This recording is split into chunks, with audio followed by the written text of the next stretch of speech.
자리에 앉으시겠습니다. 오늘부터 하나님 허락하시는 대로 주일 낮 예배 때 히브리서를 강해하도록 하겠습니다.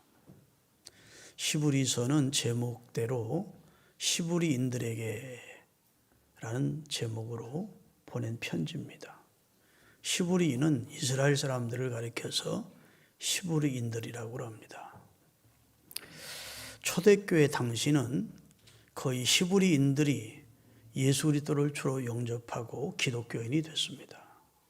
베드로도 히브리인이고 요한, 야고보, 예수님의 12제자, 바울 다 사실은 히브리인들입니다. 이스라엘 사람들이지요. 그 사람들은 원래 유대교인이었습니다. 유대교는 정통 유대인들이 믿는 종교로서 구약 성경을 정경으로 받아들이고 유일하신 참 하나님을 섬기는 것을 교리로 하는 종교가 유대교입니다. 그래서 모세오경을 율법으로 받고 그 다음에 선지자들의 말을 삶의 기준으로 삼고 사는 백성들이 유대인들이고 그들이 믿는 종교를 유대교라고 했습니다. 그런데 그 유대교의 교인들 가운데서 이제 한 사람 두 사람씩이 예수 그리스도를 주로 믿게 되는, 그래서 예수 그리스도가 성경에, 구약 성경에 계시된 메시아이고 하나님의 아들이시고 인류의 구원자라는 사실을 믿게 된 사람들이 기독교로 개종을 하는 겁니다. 기독교로. 그리고 그들이 기도할 때 하나님이 약속하신 성령을 그들에게 부어주심으로 초대교회가 요원의 불길처럼 세상으로 퍼져나가게 된 것입니다. 그래서 엄밀히 말하면 기독교는 유대교에서 파생된 종교다 이렇게 볼 수 있는데 사실은 그것이 하나님의 뜻이었습니다. 하나님께서 유대인들에게 성경을 맡기시고 그들에게서부터 복음이 시작되게 하셔서 예루살렘, 유대, 사마리아 땅 끝까지 그리스도인 되게 하여 그들 인류를 구원하시는 역사를 하나님이 섭리하셨던 겁니다. 그래서 많은 유대인들이 그리스도를 발견하고 그리스도가 얼마나 우월하신 분이고 하나님이시고 메시아시고 인류의 죄를 정결케 하신 구세주라는 사실을 알고 믿게 되고 그리스도를 고백하고 기도하는 순간 하나님이 약속하신 성령을 그들에게 부어주심으로 초대교회가 그렇게 시작이 된 거예요. 그런데 이 히브리인들이 이제 예수 그리스도를 주로 믿고 기독교인이 되고 나서 두 곳에서부터 핍박이 왔습니다. 첫째는 로마 제국으로부터 정치적인 핍박이 왔습니다. 로마는 자기들이 통치하는 모든 관할 지역에 있는 백성들에게 가이사가 주라고 고백하도록 강요했습니다. 가이사는 로마 황제를 말합니다. 가이사가 주냐 그리스도가 주냐 하고 물었을 때 가이사가 주가 아니고 그리스도가 주라고 하면 죽이는 겁니다. 그렇게 거세게 초대교회 성도들에게 핍박이 왔어요. 그래서 여러분 쿠어바디스라는 영화를 보면 알지만 수많은 사람들이 골탈에 태워 죽이는 화형을 당하기도 하고 짐승의 물에 뜯겨 죽임을 당하기도 하면서 가이사가 내 인생의 주인이 아니고 우주의 주인이 아니고 세상의 주인이 아니고 그리스도가 이 세상의 주인이시고 내 생명의 주인이시다라고 고백하면 무조건 죽이는 거예요. 그 다음에 히브리인이었다가 기독교인 된 사람에게는 유대교로부터 유대인으로부터 핍박이 왔습니다. 왜냐하면 유대인들은 모세의 율법과 할례와 제사 제도를 지금도 계속 주장하는데 기독교는 다시는 할례를 받을 필요가 없고 안식일은 이미 예수 그리스도로 폐해졌고 그의 부활을 기념하는 날 예배드리고 그러니까 유대 민족 가운데서 예수 믿는 사람이 생기면 가문에서 쫓아내는 것이고 직장에서 축출해버리는 겁니다. 그런 상황이 당시 그리스도인들이 그리스도를 주로 고백하고 당하는 핍박 환경이었다고요. 로마로부터 핍박을 당하고 그 다음에 유대 나라로부터 이제 핍박을 당하는 환경을 저들이 처해 있었다고요. 이 히브리서를 기록할 당시가 그랬다는 겁니다. 그들은 그런 환경 속에서 그리스도를 택했습니다. 그리고 공개적으로 그리스도가 주라고 신앙 고백을 했습니다. 그것은 로마라는 세상 제국이나 유대주의라고 하는 민족 종교와는 비교할 수 없는 탁월하신 예수님을 발견했기 때문입니다. 밭을 갈다가 보화를 발견한 것처럼, 눈을 감았다가 눈을 떠서 밝은 빛을 본 것처럼 예수님이 어떤 분인지를 새롭게 알게 됐고 깨닫게 됐고 믿게 된 겁니다. 그래서 기쁨으로 예수 그리스도를 구주로 영접하고 만인 앞에서 자기의 신앙을 고백하게 된 거예요. 가족들 앞에서든 공회 앞에서 나는 예수 그리스도를 주로 믿는 사람이다 라고 자신 있게 고백을 했습니다. 그리고 기뻐하면서 신앙생활을 했다고요. 그런데 그 상황을 베드로는 이렇게 설명하고 있습니다. 베드로 전서 1장 8절 9절입니다. 그 당시 초대교회 성도들이 어떻게 신앙생활을 했느냐. 예수를 너희가 보지 못하였으나 사랑하는도다. 예수님을 직접 본 사람들은 당시 많지 않았다고요. 예수를 보지 못하였으나 너희가 사랑하는도다. 이제도 예수님은 이제 부활 성천하신 예수님을 볼 수 없죠. 이제도 보지 못하나 믿고 예수를 주로 믿고 말할 수 없는 영광스러운 즐거움으로 기뻐하니 믿음의 결국 곧 영원히 구원을 받았기 때문이다. 구원받았다는 사실에, 영생을 상속받게 됐다는 사실에, 천국 백성이 되었다는 사실에 저들은 말할 수 없는 기쁨과 즐거움으로 신앙생활을 했다는 겁니다. 그런데 세월이 1년 가고 10년 가고 20년 가고 그러면서 그 열정적인 신앙인들이 계속해서 로마 정부로부터 핍박이 오죠. 그 다음에 같은 유대 동족으로부터 핍박이 오죠 하니까 신앙적으로 많이 흔들리고 있을 때 히브리서의 저자인 바울이 자기 동족 이스라엘 백성들에게 예수 그리스도가 얼마나 위대하신 분인지, 얼마나 대단하신 분인지, 얼마나 존귀하신 분인지, 얼마나 탁월하신 분인지를 그들에게 다시 한번 교리적으로 설명을 해 주어서 예수 그리스도를 주로 믿는 믿음 가지고 흔들리지 말 것을 권한 내용이고, 유대교와 기독교를 비교하면서 기독교를 변증하는, 변론해서 변호하면서 증명하는 그런 내용이 책이 히브리서라고 말할 수 있습니다. 히브리서는 저자가 분명히 나와 있지를 않아요. 그렇지만 매튜 헨리라고 하는 주석이나 알버트 번즈라고 하는 사람이 낸 주석 중에는 최고 알아주는 주석의 그 신학자들은 사도 바울이 히브리서의 저자게, 히브리서를 쓴 사람이다라고 주장을 하고 있고, 대부분의 신학자들은 그렇게 인정을 하고 있습니다. 여러분, 사도 바울은 유대교인이었다가 기독교인이 된 사람입니다. 유대교인으로서 얼마나 철저한 유대교인이었는지, 그는 히브리인 중에 히브리인이고 바리새인 중에 바리새인이고, 그 다음엔 율법으로는 정통한 사람이고, 할렐루야, 얼마나 기독교인을 싫어했는지 기독교인을 잡아 죽이고 가두는데 선봉했었던 사람입니다. 그러다가 다메섹에서 예수님을 만난 후에 구약은 예표, 그림자고 예수님은 본체시구나. 예수님은 하나님이시고, 예수님은 창조주시고, 예수님은 우리의 구원자시고, 예수님은 심판자시구나.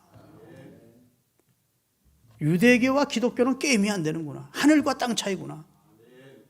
그래서 지난날 자기가 그렇게도 자랑스럽게 얘기했던 모든 유대교의 진리 내지는 유대교에서 알고 있던 그런 모든 종교적인 것들, 그런 것들은 다 배설물처럼 버렸습니다.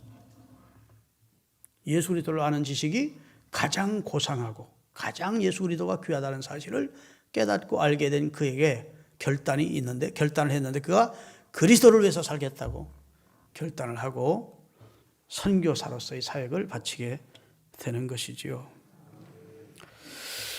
할렐루야. 여러분, 지금 하나님의 교회가, 교회를 다니다가 많은 사람들이 교회를 떠나는 경우가 있습니다. 젊은이들 가운데도 교회를 떠나는 사람들이 많아요. 근데 그 사람들이 생각하는 기독교는 교회 가면 하라 하는 것 많고 하지 말라는 것 많고 술도 담배도 못하게 하고 뭐 주일날 무슨 여행도 못하게 하고 너무 제지하는 게 많고 그렇지 않아도 세상을 살면서 스트레스 받는데 교회 가면 하라는 것도 많고 하지 말라는 것도 많으니까 아이고 나 교회 생활 그만두겠다 이렇게 여기는 젊은이들이 많아요. 수고하고 무거운 짐진 자들아 다 내게로 오라 내가 너희를 쉬게 하리라고 예수님은 우리에게 참된 평안과 쉼을 주시는 것이 복음인데 기독교의 지도자들이 율법을 가르치고 맨날 율법 얘기하고 유교 비슷하게 도덕을 가르치는 도덕 종교 비슷하게 도덕이나 율법만 가르치지 그리스도가 얼마나 위대하고 그리스도를 믿고 산다는 것은 얼마나 축복된 것이고 그리스도가 얼마나 탁월한 분인지를 알고 믿고 경험하게 되면 그 사람들은 절대 주님을 떠나지 않습니다. 세상이 아무리 유혹하고 미혹해도 그리스도를 경험한 사람, 그리스도를 통해 주시는 성령의 은사를 경험한 사람은 평생 그리스도 중심적인 삶을 살지 주님을 떠나지 않는 거예요.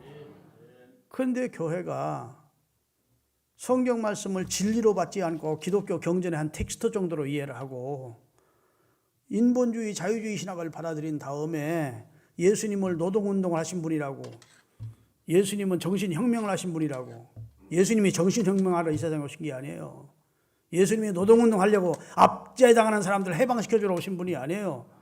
예수님은 죄와 사망에서 우리를 구원해 주 오신 분이에요. 그런데 자기 나름대로 자유주의적인 해석을 하는 겁니다. 인본주의적인 해석에서 그래가지고 성경에 하나님께서 그리스도를 보내신 의도와는 빗나간 그러나 성경 속에 그런 내용이 있으니 그거 몇 개를 따가지고 해방신학이나 자유주의 신학을 만들어가지고 이상한 방향으로 교인들을 끌고 가니까 교인들이 뭐야 예수 믿어도 예수님이 생명의 주가 아니라는데 노동운동하는 정치가이고 혁명가이고 그렇다면 굳이 예수 믿을 필요가 왜 이렇게 생각하고 교회를 떠나는 겁니다. 예수님은 그런 분이 아니에요. 예수님은 성삼위 가운데 하나님이세요. 할렐루야. 오늘 그 내용을 설명하는 거예요.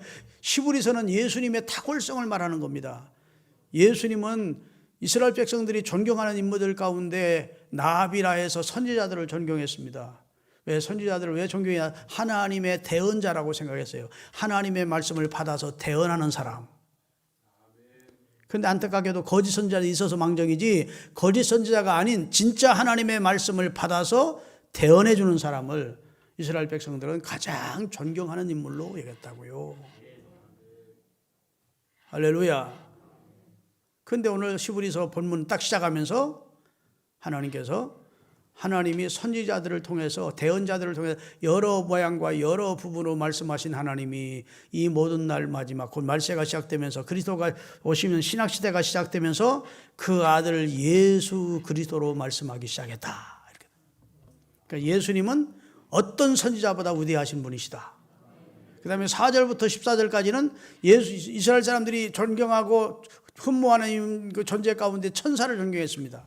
여러분 중세기 교회까지 중세 기독교회 가도 모든 음악 작품 보면 거기 천사라고 노래하는 내용이 나오고 모든 미술 작품 미켈란젤로나 무슨 하여튼 누가 그림 보면 다 천사가 그려져 있어요.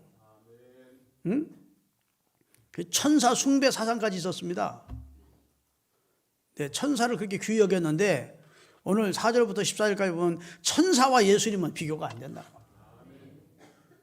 이스라엘 백성들이 그렇게 존경하는 인물 가운데 율법을 받은 모세를 존경하는데 히브리서 4장에 보면 모세와 예수님은 비교 자체가 안 된다는 겁니다. 모세는 피조물이고 예수님은 창조주시라는 거예요. 그래서 구약과 신약을 대조하면서 옛 언약과 새 언약을 대조하면서 율법과 그리스도가 하신 복음을 대조하면서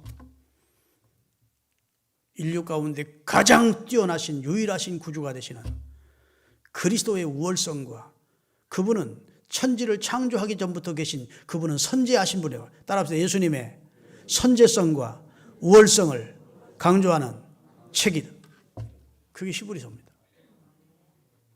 우리 인간이 지음받기 전 천지가 창조되기 전부터 그리스도는 존재했다. 이렇게 말씀하고 있는 거예요. 자, 우리 한번 왜 이 성경이 시브리서를 기록한 자가 바울이라고 여기느냐 하면 이렇게 신약과 구약을 대비하며 율법과 복음을 대비하면서 이렇게 설명할 자격을 가지고 실력을 가진 사람은 바울에는 없다는 것이 중용학자들의 입장이고, 그러면 여기는 자기 이름을 안 넣느냐? 유대인들에게는 바울이 배신자입니다. 유대인들은 바울을 악감정을 가지고 있어요. 바울에 대해서 좋지 않은 감정을 가지고 있었습니다. 왜? 유대인들의 자랑은 할례를 받는 거였습니다. 태어난 지 8일 만에 성기 표피를 잘라내는 할례를 받는 것이 이스라엘 백성의 자랑이요 긍지였는데, 사도 바울은 가는 곳마다 할례 받을 필요가 없다고 주장하고 다니니까 유대인의 입장에서는 아주 배반자이고 그다음에 전염병을 퍼치는 사람처럼 여겼다고요. 유대인들은 바울을 싫어했습니다. 근데 바울이 여기 찾아 히브리서 하면서 예수 그리스도의 종 바울은 이러고 성경을 썼으면 히브리 사람들, 그 이스라엘 사람들은 이 성경이 바울이 쓴 책이라고 읽지도 않고 갖다 버릴 것이기 때문에 저자를 뺀 것일 것이라는 것이 중용학자들의 얘기예요. 이해가 되는 얘기입니다. 여러분, 존경하는 사람이 쓴 책을 읽고 싶지, 진짜 막 치가 떨리는 사람이 쓴 책을 읽고 싶은 사람이 누가 있겠습니까? 사도 바울이 의도적으로 이방인의 선교를 하다 보니까 유대인들이 잘 모르고 있는, 유대인 기독교인이면서도 흔들리고 있는 사람들을 위해서 내가 히브리인들에게 편지를 써서 보내야 되겠다 생각하고 히브리서를 썼을 것이라는 것입니다. 자, 그러면 1절부터 다시 띄우겠습니다. 본문 1절. 옛적에 선지자들로 여러 부분과 여러 모양으로 우리 조상들에게 말씀하신 하나님. 자, 하나님은 말씀하시는 분인데, 옛적에는, 그 말은 구약시대에는, 이전 시대에는 하나님이 대언자를 선지자로 세워서 여러 부분과 여러 모양으로 말씀을 하셨대요. 아멘. 어떤 때는 환상으로, 어떤 때는 꿈으로, 어떤 때는 직접 현현에서 말씀으로, 어떤 때는 불꽃 가운데서 말씀하시고, 어떤 때는 구름 가운데서 말씀이 임하고, 이렇게 여러 부분과 여러 모양으로 하나님이 말씀을 선지자들을 통해서 주셨어요. 그러셨던 하나님이 이 모든 날 마지막은, 그 말은 그리스도가 오시면서부터 말세의 시작입니다. 이제 주님이 오실 때까지, 초림에서 재림 때까지를 말세라고 하는데, 이 모든 날 마지막에는 아들을 통해서 말씀했다. 여기 아들이 누구를 말하는 겁니까? 예수 그리스도를 통해서 완전한 말씀을 하시기 시작했다는 겁니다. 누구에게 받아서 말한 게 아니라 예수 그리스도는 성자 하나님으로서 우리에게 말씀하셨다는 거예요. 아들을 통해서 자신을 계시하셨고 자신을 말씀하셨고.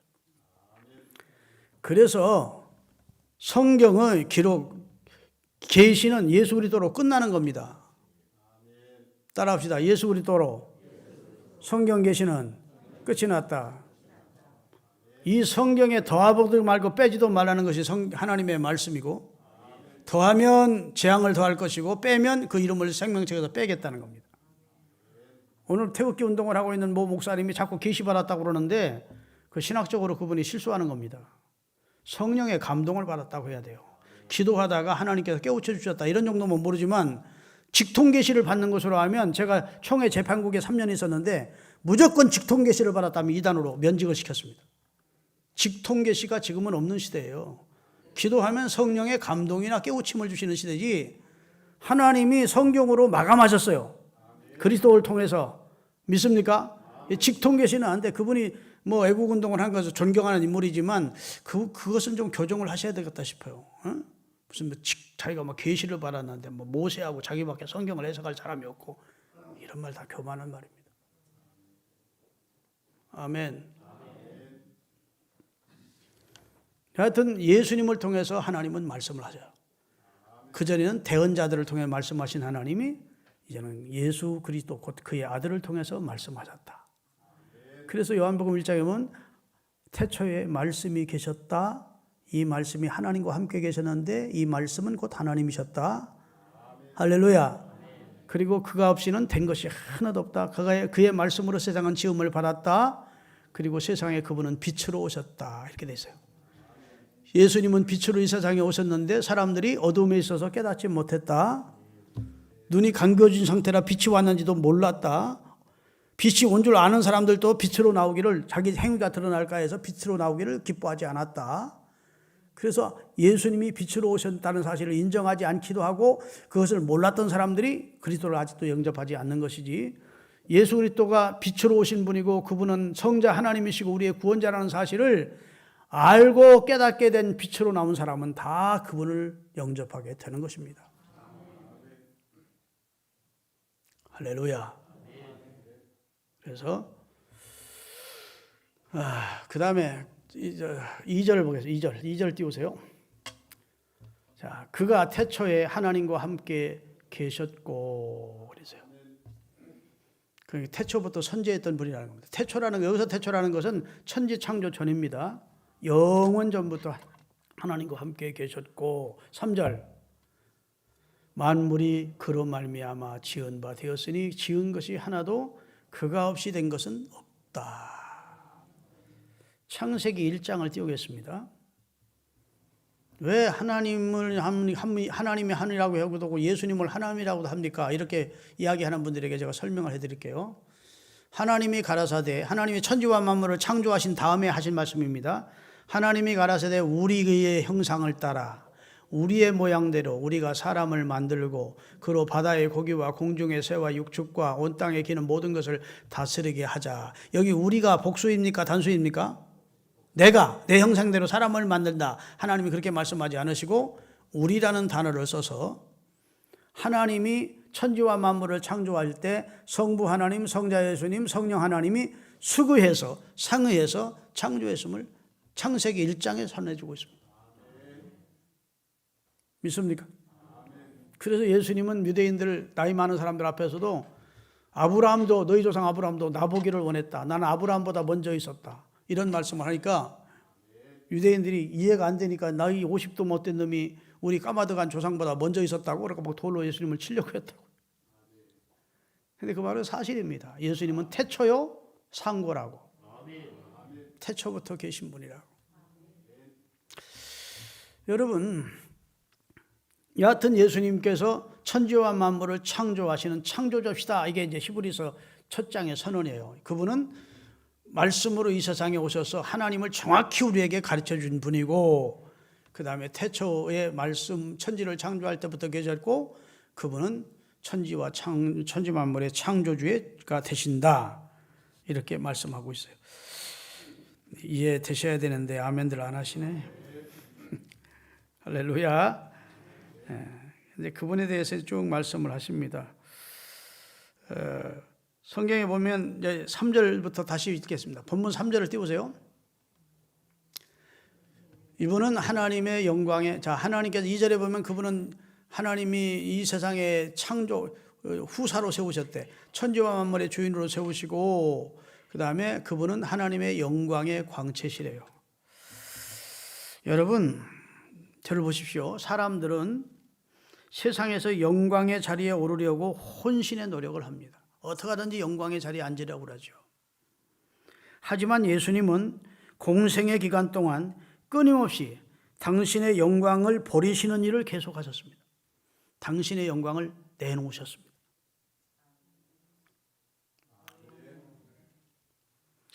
예수님은 창세 전부터 독생자의 영광을 가지신 분이라고 요한복음 17장 5절에 예수님이 십자가에 지기 전날 하나님 앞에 기도를 하면서 이렇게 기도를 합니다. 요한복음 17장 5절입니다. 아버지여, 세상을 짓기 전에 내가 아버지와 함께 가졌던 영광스러운 화려함으로써 지금도 아버지와 함께 나를 영화롭게 해주세요. 창세 전부터 예수님은 아버지와 함께 영화로운 자리에 영광을 얻으시는 분이었다고요. 근데 이제 내가 사명을 감당하고 십자가에 달려 죽고 부활하심으로 다시 그 영광을 회복하십니다. 그 부활할 때 내 영광을 다시 회복시켜 달라는 기도를 예수님이 드리고 있는 거예요. 다시 본문 3절. 자, 이는 하나님의 영광의 광채시요 이렇게 되어 있어요. 여러분, 예수님의 영광은 세상 사람들이 추구하는 영광과는 전혀 다른 영광입니다. 세상의 영광은 잠깐 있다가 사라지는 것이지만 예수님이 취하신 영광은 영원한 것입니다. 그리고 이 영광은 예수님께서 재림해서 성도들이 신령한 몸으로 부활할 때 그 영광을 여러분과 저도 공유하게 될 것입니다.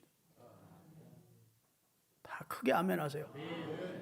예수님의 영광으로 끝나지 않고 예수 안에 있는 여러분과 저도 그 영광을 공유하게 될 거라고요. 이것을 우리가 믿는 것입니다. 할렐루야. 예수님은 영광의 광채시라는 말씀은 고린도후서 4장 4절에 사도 바울은 이렇게 말하고 있습니다. 같이 읽겠습니다. 고린도후서 4장 4절. 그 중에 이 세상 신은 귀신을 말합니다. 마귀, 이 세상 마귀가 믿지 아니하는 자들의 마음을 혼미케 해서 어지럽게 해서 그리스도의 영광의 복음의 광채가 비추지 못하게 함이니, 여기서는 그리스도의 영광의 광채가 어디를 통해서 나타나느냐? 복음을 통해서 나타난대요. 그 복음을 받아들이지 못하도록 세상 신인 마귀가 사람의 마음을 혼미케 해서 그리스도의 말씀을 의심하게 하고 받아들이지 못하게 한다는 겁니다. 그래서 하나님의 영광의 광채가 되시는 그분의 복음을 통해서 그분의 영광이 나타나 사람들이 그걸 알게 되면 예수님을 영접하게 되는데, 예수님을 영접하지 않으니까, 복음의 광채를 모르니까, 예수님을 영접하지 못하니까 하나님의 영광도 모른다는 겁니다. 그리스도는 하나님의 형상임이니라, 이렇게 나와 있는 거예요. 여러분, 이 말씀은 예수님의 영광이 복음을 통해서 빛을 발하게 된다는 뜻입니다. 이 말씀은 예수 그리스도를 믿지 않는 자는 예수 그리스도의 영광의 빛을 볼 수 없으며, 따라서 예수 그리스도를 통해서 비치는 하나님의 영광도 볼 수 없다는 뜻입니다. 어떤 사람들은 기독교 외에도 구원이 있고 예수 그리스도를 통하지 않고도 구원받을 수 있다고 주장하는데 노입니다. 이 세상 어떤 인간도 다 피조물입니다. 그리스도는 피조물이 아닙니다. 그분은 창세전부터 계셨던 창조주십니다. 할렐루야. 인류의 4대 성인으로 끝나는 분이 아닙니다. 그냥 존경받을 분이 아니에요. 그분은 우리의 경배의 대상이고 우리의 구주가 되시는 분이십니다. 할렐루야. 그래서 사도행전 4장 12절에 하나님은 그리스도라는 이름을 통해서만 인류를 구원하기로 작정하신 겁니다. 다른 이로서는 구원을 얻을 수 없나니, 천하 인간의 구원 얻을 만한 다른 이름을 우리에게 주신 적이 없다는 거예요. 다른 이름이 아닌 누구 이름뿐, 예수 이름뿐으로만 구원 얻도록. 내가 길이요 진리요 생명이니 나를 통하지 않고는 아버지께로 올 자가 없다고 말씀하신 겁니다. 두 번째로 예수님은 하나님의 본체의 형상이래요. 오늘 3절에 보면 계속 나오는 내용이 그렇습니다. 예수님은 하나님의 본체의 형상이다. 예수님은 자신이 아버지의 영광으로 다시 오게 될 것을 말씀하십니다. 예수님이 초림하실 때에는 마리아의 몸으로 아기로 오셨지만, 예수님이 재림하실 때에는 천사장의 나팔과 모든 천군 천사를 동원하고 구름 가운데서, 영광 가운데서 그 영광의 모습으로 예수님이 재림하실 것을 말씀하셨습니다. 그리고 사도 요한은 예수님의 영광이 아버지의 독생자의 영광이고 그 안에 은혜와 진리가 충만하다라고 고백하고 있습니다. 성자 하나님이 성부 하나님의 영광을 공유하고 계신 겁니다. 성자 하나님이 성부 하나님의 영광을 함께 공유하고 있는데, 우리가 예수 그리스도를 주로 영접하면 주님이 재림하실 때, 우리가 신령한 몸으로 부활할 때 그의 영광에 우리도 공유, 같이 누리게 될 것을 성경은 말씀하고 있는 거예요. 그래서 제자 빌립이 아버지를 보여달라고, 하나님 좀 보여달라고 요청했을 때 예수님은 자신을 본 자는 아버지를 본 것이라고 요한복음 14장에 말씀하고 있어요. 요한복음 14장을 띄우세요. 다 같이. 빌립이 가로되 주여 아버지를 우리에게 보여주옵소서. 그리하면 좋아하겠나이다. 예수께서 가라사대 빌립아 내가 이렇게 오래 너희와 함께 있으되 네가 나를 알지 못하느냐? 나를 본 자는 아버지를 보았거늘 어찌하여 아버지를 보이라 하느냐? 여러분 잘 들으세요. 하나님은 눈에 보입니까? 안 보입니까? 하나님은 영적인 존재라 눈에 보이지 않습니다. 하나님은 볼 수가 없어요. 근데 하나님이 그 하나님의 모습을 인간의 몸으로 보여주신 분이 있다는 거예요. 그래서 예수님은 보면 하나님을 본 것이라는 거예요. 예수님이 온유하심을 보고 아 하나님은 이렇게 온유하시구나. 예수님의 치유하신 능력과 사랑을 보면서 하나님은 이렇게 능력이 많으시구나. 예수님의 사랑을 보면 아 하나님은 이렇게 우리를 사랑하시는구나. 할렐루야. 예수님의 죽으심을 하나님은 이렇게 우리 죄를 위해 대속의 죽음을 죽을 만큼 우리를 사랑하시는구나. 예수님을 통해서 하나님을 안다는, 그분은 하나님의 영광의 본체의 형상이라는 거예요. 자기 삼위일체를 이해를 못하는데 제가 알기 쉽게 설명하자면, 예수님은 빛으로 이 세상에 오셨습니다. 하나님은 태양이시고 성부 하나님 태양이 있는 곳에는 빛이 있습니다. 그렇죠? 아니, 태양이 빛을 발하지 못하면 그건 태양이 아니죠. 태양이 빛이 있어요. 자, 태양은 성부 하나님이라면 태양을 통해서 발생되는 빛은 성자 예수님이라 할 수 있고, 그 빛은 따뜻한 열을 냅니다. 그렇죠? 그래서 태양 열을 가지고 수많은 역사가 일어납니다. 자, 태양이 있을 때 빛이 있고, 빛이 있을 때 따뜻함과 그 다음에 열기가 있는 거예요. 역사가 나타나는 거예요. 열기가 있는 곳에 빛이 있는 것이고, 빛이 있는 곳에 태양이 있는 것입니다. 그러니까 하나님 성삼위 하나님이 같은 하나님이다, 삼위일체다. 그것은 제가 지금 알기 쉽게 설명하기 위해서 태양, 빛, 그 다음에 뜨거운 열기, 이렇게 말하듯이 하나님은 한 분이신데 삼위로 역사하시는데, 예수님은 빛으로 역사하셨고, 성령님은 우리를 변화시키는 뜨거운 활동을 통해서, 역사를 통해서 우리를 새롭게 하는 역사를 하시는 거예요. 한 분 하나님의 안에 있는 위격이. 더 자세히 알고 싶으면 천국 가서 하나님 딱 보면 바로 삼위일체가 이런 분이었구나 하고 알게 될 거예요. 아멘. 예수님은 단순히 인간으로부터 존경받으실 분이 아니고 하나님의 영광의 본체시고, 그래서 우리 모두에게 경배와 섬김의 대상인 줄로 믿습니다. 그리고 지금은 높은 곳에 계신 위엄의 보좌에 앉으신 분이에요. 자, 본문 3절 다시 한번. 이는 하나님의 영광의 광채요 그 본체의 형상이라 그의 능력으로 만물을 붙드시며. 여러분, 여기 지금 여기 이 스피커가 이게 매달려 있습니까? 그냥 공중에 떠 있습니까? 매달려 있어. 매달리지 않으면 똑 떨어지고 맙니다. 그럼 비행기가 매달지 않고 그냥 날아요. 그럼 엄청난 그 힘을, 제트 힘을 가지고 그것을 날리게 하는 힘이 있는 겁니다. 그냥 나르는 게 아니에요. 여러분, 사람이 300여 명 넘게 타고 그 무거운 짐들을 싣고 비행기가 뜬다는 게 기가 막히잖아요. 그러면 그 비행기에 1000만 몇 조보다 더 무거운 이 지구가 떠 있습니다. 뭐 어떻게 달려 있는 게 아니에요. 그리고 이 엄청난 속도로 지금 움직이고 돌고 있습니다. 가고 있어요.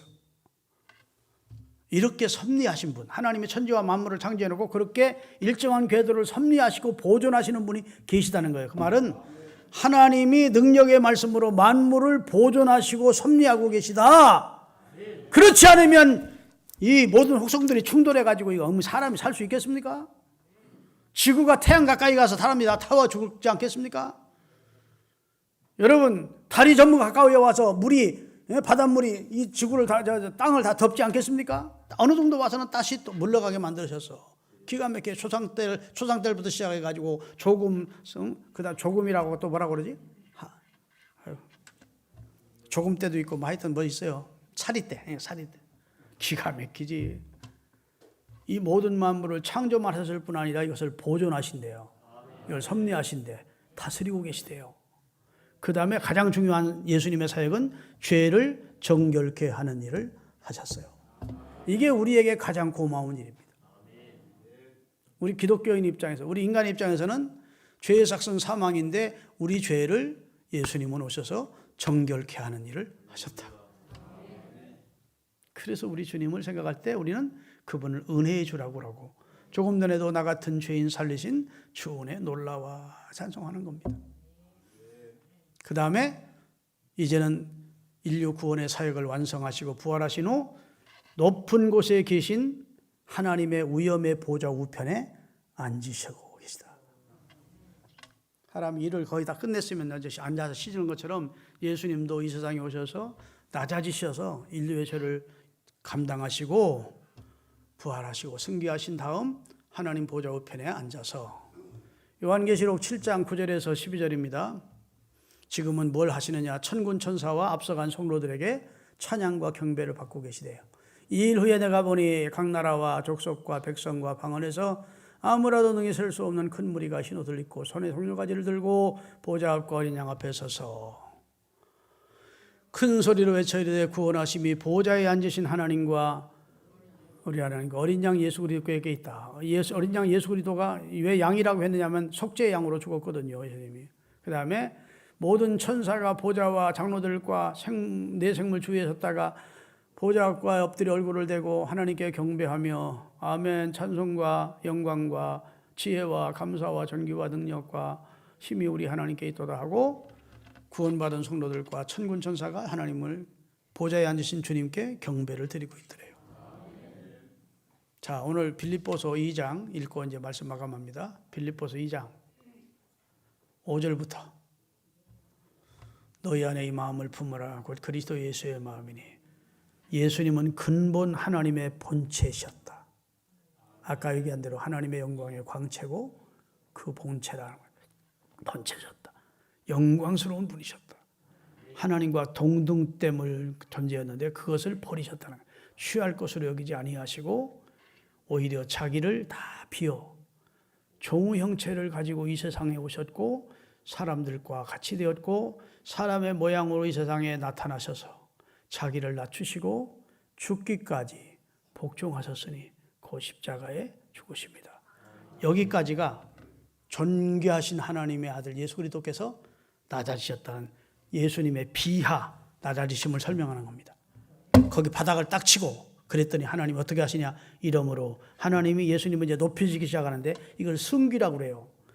이렇게 사명을 잘 감당하신 예수님을 하나님께서 그 아들 예수님을 높이시는데 이러므로 하나님이 그를 지극히 높여 모든 세상에 있는 이름 가운데 가장 뛰어난 이름을 주시고 하늘에 있는 자들, 땅에 있는 자들, 땅 아래에 있는 자들로 무릎을 예수의 이름에 꿇게 하시고 바이든도 예수의 이름에, 트럼프도 예수의 이름에, 그 다음에 영국 여왕도 예수의 이름에 다 무릎을 꿇는다고요.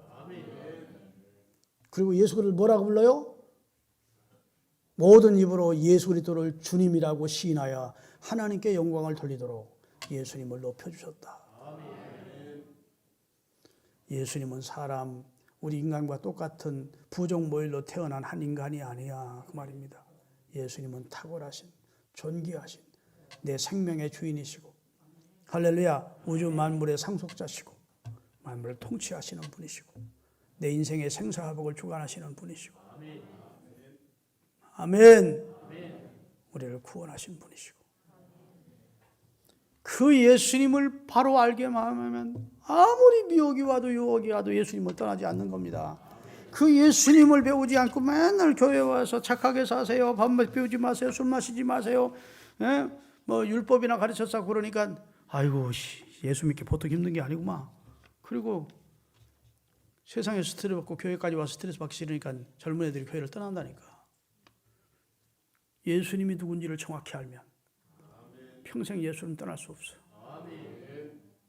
그분을 찬양하고 그분 기뻐하는 일을 하고 그분이 자기 인생의 주인임을 인정하고 그분의 뜻에 순종하며 사는 거예요. 여러분 그렇게 살아가십시다.